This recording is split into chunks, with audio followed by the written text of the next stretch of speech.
I want you to imagine a world that is just completely fundamentally brand new.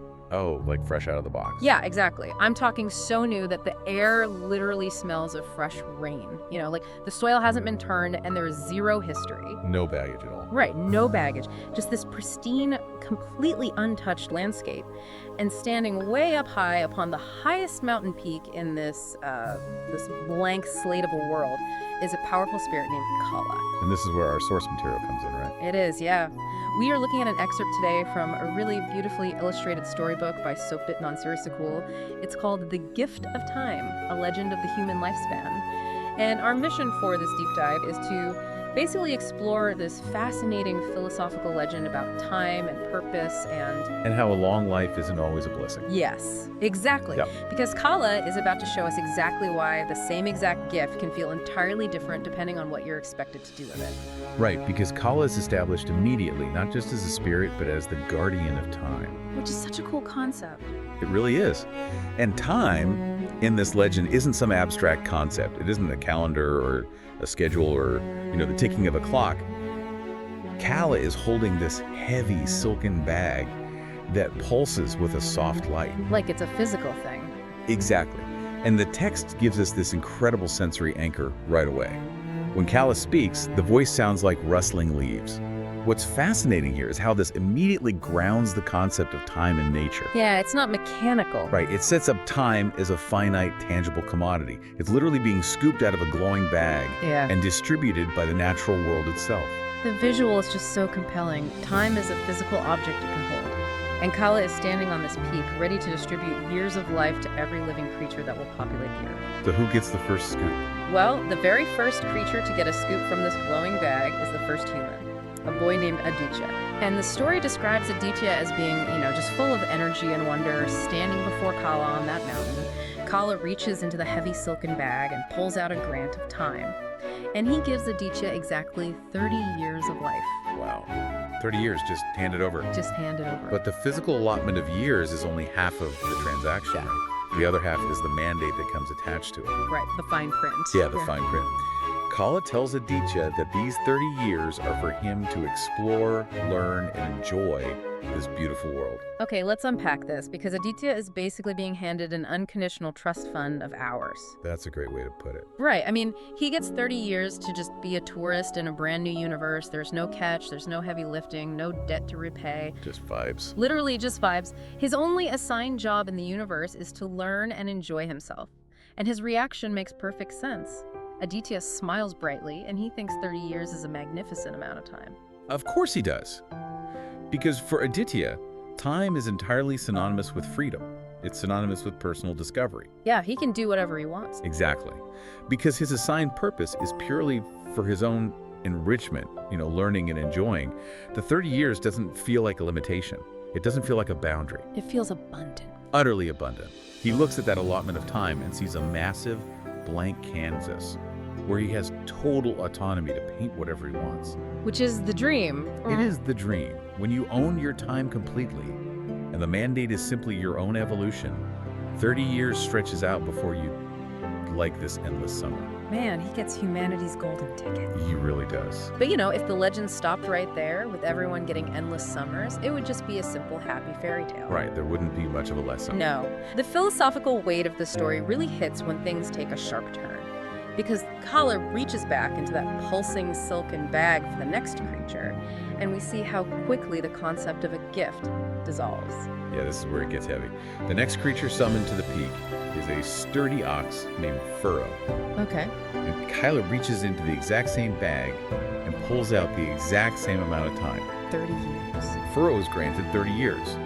But the strings attached to this gift completely alter its nature. Oh boy. What's the mandate? Well, Kala tells Furrow, your life will be spent working in the fields, pulling heavy plows and helping others into the heat of the sun. Oh man, that is rough. Yeah. And the physical reaction from Furrow is just heartbreaking. The text says his ears drooped and he let out a long, heavy sigh. He knows what that means. He totally knows. Aditya thought 30 years was a magnificent amount of time, but for Furrow, the prospect of 3 decades of hard labor sounds like a prison sentence. it's an eternity. Right.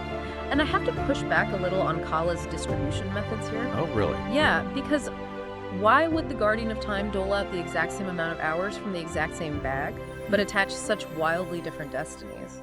Like, Aditya gets an all-expenses-paid 30-year vacation, and Furrow gets drafted into a 30-year unskippable shift of manual labor. Doesn't seem fair at all. No, it doesn't. But Kala isn't operating on a human metric of fairness, right? Kala is establishing the foundational mechanics of a functioning world. Right, someone has to do the work. Exactly. The world needs harvests, which means it needs plows to be pulled. But if we connect this to the bigger picture, the author is illustrating the psychological relativity of time. Relativity. Okay, say more about that. Well, you have the concept of owned time versus owed time. Oh, I like that. Owned versus owed. Right. Aditya owns his time. Furrow owes his time. He owes it to the fields, to the harvest, and to the people who will eventually eat what he helps grow. So his 30 years are entirely in service to others. Completely.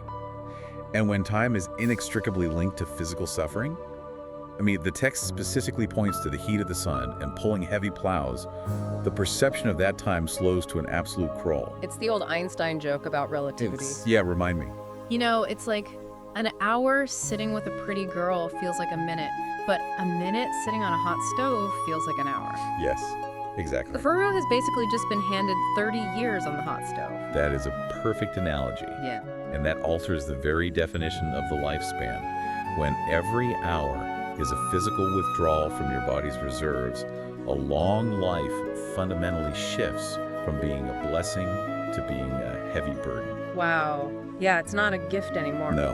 The 30 years isn't a canvas for Furrow. It's a debt he has to slowly pay off with his own muscles. God, that is so bleak. So physical servitude turns time into a prison. Definitely. But the story smoothly transitions from physical labor to a completely different kind of strain. What if your body is perfectly safe, but your mind is trapped? Right. Mental strain. Yeah. So Kala moves from the fields to the home.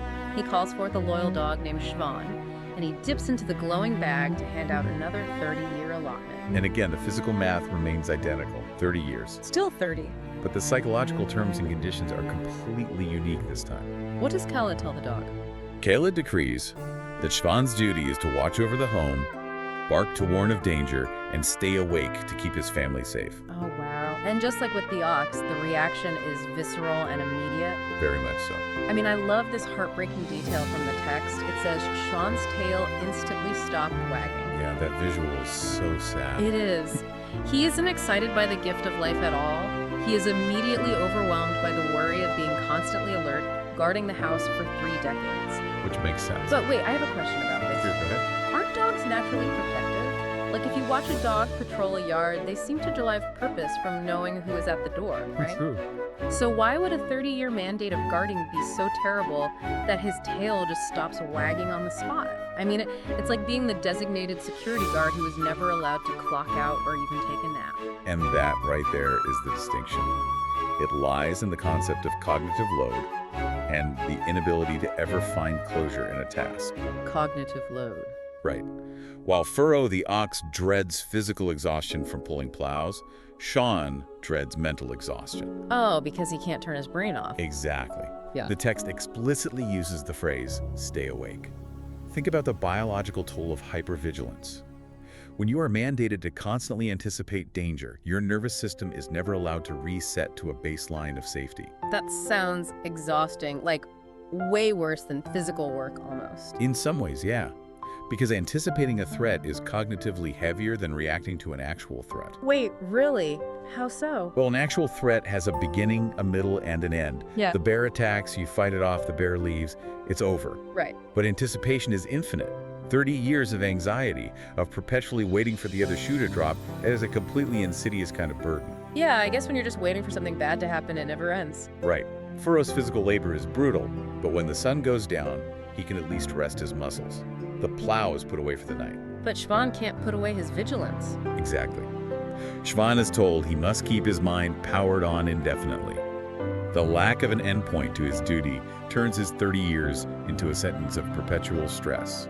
So we have physical burnout for the ox and mental burnout for the dog. Kala has clearly established that labor, whether it taxes the body or the mind, makes a long life feel unbearable. Yes. But what if the mandate is simply to have fun? I mean, physical labor and anxious guarding are obviously hard, but a life of pure fun has to be great, right? You think so? Yeah. So Kella summons Caper, a playful monkey, and gives him another 30 years from the bag. And on paper, Caper's mandate is the closest to Aditya's. The human. Right. Kala tells Caper, you must leap through the trees, pull funny faces to make others laugh, and spend your days in play. See, it sounds like an incredible deal. Leap through trees and play all day. But Caper doesn't smile like Aditya. No, he doesn't. Instead of being thrilled, Caper scratches his head. The text notes that Caper realizes that having to be a silly entertainer for 30 straight years sounds incredibly repetitive and boring. It's a trap. It really is. And here's where it gets really interesting to me. I was trying to figure out why a life of play would feel like a punishment, right? Yeah, it's a great twist. And it made me think of a stand-up comedian. Imagine a comedian writes a brilliant, hilarious 5-minute routine. Okay. But their contract states they have to perform that exact same 5-minute routine without changing a single word or inflection every single night for 30 straight years. Now, that just sounds like torture. Right. Suddenly, the fun is completely hollowed out. It becomes a nightmare. That is such a good analogy. Yeah. Because a comedy routine is only joyful when it involves creative autonomy. Right. The moment you remove the choice, you remove the joy. The author is using Caper to dissect the intrinsic nature of fulfillment. Yeah. Even fun gets boring if you're forced to do it. Exactly. Even a life dedicated entirely to play loses its spark when it is mandated from the outside and completely devoid of personal growth. Unlike Aditya, right? Because he got to explore and learn. Yes. Inherent in exploration is change. Aditya gets to grow. Caper is stuck in a static loop of performing for others. It's the tragedy of the dream job, really. Oh, absolutely. I mean, you see this constantly in modern life. Like, people who love video games, they get a job as a quality assurance tester, right? Yeah. And then they're mandated to run their character into the same digital wall for 10 hours a day to check for glitches. It ruins the game for them. Completely ruins it. Or someone who loves baking opens a bakery, and suddenly the act of making a croissant isn't this joyful Sunday morning activity anymore. Right, it's an obligation. Yeah, it's a frantic, mandated task they have to complete 500 times before dawn just to pay rent.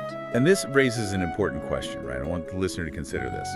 How quickly does a life without meaningful progression turn into pure monotony? So fast. Very fast. Joy requires contrast, and it requires progression. Caper's forced frivolity for 3 decades isn't a gift of boundless play. It's a cage of funny faces. Cage of funny faces. That's a great phrase. When you are commanded to be happy in a specific, repetitive way for the benefit of an audience, you are just as trapped as the ox pulling the plow. Wow. Yeah, you're still pulling a plow. It just looks like a joke. Exactly. So let's zoom out and look at the whole picture here.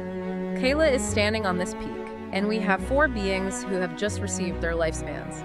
A human, an ox, a dog, and a monkey. The whole crew. Right.